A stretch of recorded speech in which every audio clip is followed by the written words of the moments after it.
For today's video, gagala muna tayo sa Cabuyuan, Migon Falls, Mabini, Davao de Oro. Mainit kasi. Huminto pala kami saglit kasi yung isang kasamahan namin, gamit lang ng gamit ng motor niya. Walang check-up ng tangke ng motor niya. Ding dong! Kaway-kaway naman dyan! Nainip ako sa kakahintay, kaya si Toy Toy na lang pinagtripan ko.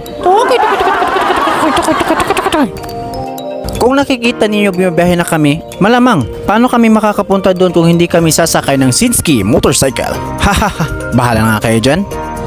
Dong Kirig, may mga tourist spot ba dyan sa Mako? Uy, Inday Kirig, oo naman. Nangunguna na dyan ang Mako Municipal Hall, kagaya nito. At marami pang iba. Nakarating din tayo sa Welcome Municipality of Mabini. At ito ang daan papuntang Migon Falls. Saka malayo-layo pa rin ang ating lalakbayin. Kaya kayo na lang ang tumingin sa Google Map. Di naman kayo bulag, di ba? Joke lang po. Paalala lang po, mag-ingat po tayo sa biyahe para lahat ay always happy. Sa wakas, nakarating din tayo sa Migon Falls. At dito na lang ang experience ko ngayong araw na to.